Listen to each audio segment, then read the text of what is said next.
Et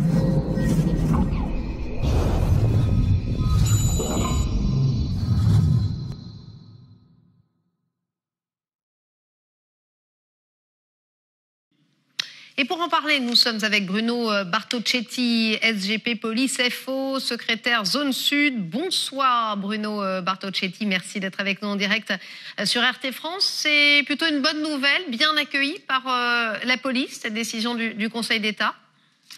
Bonsoir et merci de m'avoir invité. La première question, est-ce qu'on doit faire confiance aux juges des référés qui finalement abonde dans ce sens. Aujourd'hui, on doit justement faire confiance à notre justice et si celle-ci se prononce favorablement, on peut en discuter, mais on peut aussi se montrer confiant. Vous savez, ce soir, vous avez en face de vous un syndicaliste, mais aussi un policier. D'abord un policier, ensuite un syndicaliste. Et je crois que ce qui est important, c'est de ne pas être frileux. En matière de fichiers, dès qu'on prononce le mot fichier en France, on peut comprendre bien sûr notre histoire. Notre histoire fait mal lorsqu'on parle de fichiers, mais est-ce qu'aujourd'hui on travaille comme lors du siècle dernier? Je ne crois pas. Je crois qu'aujourd'hui les fichiers sont faits pour être travaillés, utilisés, mais d'une manière proportionnée et de manière contrôlée. Vous avez de nombreux fichiers qui sont utilisés. Et d'ailleurs, ce qui est assez surprenant en France, c'est que dès qu'on parle de fichiers de police, on se soulève contre ce phénomène-là, alors que nous sommes fichés des centaines de fois en France. Les banques, les centres commerciaux, les réseaux sociaux nous fichent de tous les côtés. Et là, personne ne réagit aussi fortement. C'est ça qui est surprenant. Mais vous avez entendu cet avocat tout à l'heure, que vient voir l'appartenance syndicale, les habitudes de vie avec effectivement la sûreté de l'État? Oui, alors effectivement, mais c'est déjà d'actualité. Je veux dire, aujourd'hui, par rapport à ce texte, par rapport à cette décision, on a de nombreuses réactions, mais jusqu'à preuve du contraire, on a toujours travaillé justement sur toutes ces thématiques. Donc, il est très facile de continuer à travailler justement sur quelque chose comment dirais-je, de religieux ou de syndicat, d'un syndicalisme sur ce thème. C'est vraiment pas un problème. Aujourd'hui, on a quelque chose de beaucoup plus carré. Je pense que mieux ce sera abordé de manière beaucoup plus contrôlée et plus ce sera, je veux dire, propre dans le cadre de notre travail. Ce ne doit pas être un problème, on ne doit pas être parano par rapport à cette décision-là. Vous nous assurez, enfin c'est pas vous évidemment qui allez le faire, mais il n'y a pas quand même la crainte que ces informations qui relèvent du privé, finalement, ce qu'on poste sur les réseaux sociaux, on n'a pas forcément envie que les autorités le consignent. Ces informations, vous pouvez nous le garantir qu'elles ne seront pas utilisées contre nous finalement?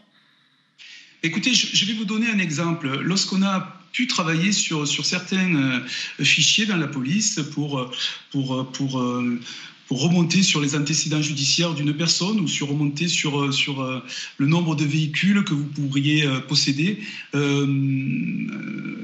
Il y a une vingtaine d'années, c'était très facile pour les policiers d'interroger ces fichiers sans contrôle. Aujourd'hui, à partir du moment où vous rentrez dans des fichiers de police, immédiatement, vous devez apparaître sur une procédure. Donc, nous sommes hyper contrôlés. Nous ne pouvons pas sortir des données d'un fichier sans s'expliquer et sans justifier justement notre travail. Donc, ça prouve bien qu'on a largement évolué, qu'on est très contrôlé et qu'on ne peut pas pour des raisons autres que de la sécurité intérieure ou sûreté nationale, nous ne pouvons pas travailler sur ces fichiers. Donc il y a quand même une protection des données, chose que nous n'avions pas encore il y a 20 ou 30 ans, j'insiste bien là-dessus. C'était beaucoup plus facile pour n'importe quel policier d'accéder à un fichier sans qu'on sache les raisons pour lesquelles on rentrait dans ces fichiers. Or, aujourd'hui, ce n'est plus le cas. Donc, je peux vous donner avec mon expérience, une garantie, c'est que nous travaillons pour la sécurité intérieure et certainement pas pour alimenter d'autres sources, en tout cas administratives ou autres. Par exemple, pour bien qu'on comprenne, est-ce que la police va se servir de ces renseignements, de ce fichier, avant une manifestation? On se souvient évidemment des manifestations le samedi, des Gilets jaunes. Est-ce que ces personnes seront justement fichées? La police va aller regarder un petit peu les profils des personnes, entre guillemets, dits à risque pour elles? À partir du moment où il y a un risque pour la sécurité intérieure, nous travaillerons, mais nous n'allons pas photographier tous les manifestants lors d'un rassemblement pour les identifier et hypothétiquement les cibler comme des extrémistes. Hein. Ce n'est pas du tout ça le but de ces fichiers, c'est de pouvoir justement aller plus vite et ne pas se tromper de cible. Ça sera un outil. Il faut savoir que ces fichiers resteront ce sont des outils. Ce ne sont pas eux qui seront à la manœuvre, ce sont bien nous les policiers qui travailleront avec ces outils pour identifier des fouteurs de troubles.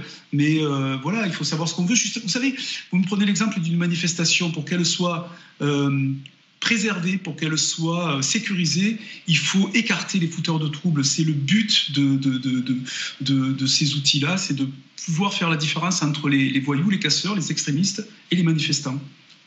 Aujourd'hui, clairement, cet élargissement, c'est un vrai atout pour la police. Ça va changer votre travail dans le bon sens en tant que policier? Disons que réglementairement, oui, c'est un atout supplémentaire, mais nous avions déjà à notre possession ces outils pour travailler. C'est pour cette raison qu'il n'y a aucune raison de s'inquiéter aujourd'hui par rapport à un texte qui a été finalement accepté aujourd'hui sur ce thème. Il n'y a aucune raison de s'inquiéter parce que depuis de nombreuses années, nous travaillons avec ces outils-là et ça a toujours été un atout à partir du moment où on peut sécuriser justement notre nation, notre population. On va dire que sur un plan légal, on est encore plus comment dirais-je, beaucoup plus dans les clous et on a des comptes à rendre. À partir du moment où on utilise ces fichiers, on sera encore plus dans une procédure pour faire ressortir ce qu'on doit retenir, c'est-à-dire cibler, identifier ceux qui peuvent justement semer le trouble sur notre territoire. Et quand je dis semer le trouble, c'est pas seulement sur des idées bien précises, c'est ceux qui peuvent aller très loin dans le trouble et porter une nuisance, une atteinte à la liberté des uns et des autres. C'est ça qui est important. Merci beaucoup Bruno Bartocchetti d'avoir été avec nous en direct sur RT France. Merci à vous. Retrouvez toute notre actualité sur videopolice.com, la chaîne YouTube d'Unité SGP Police.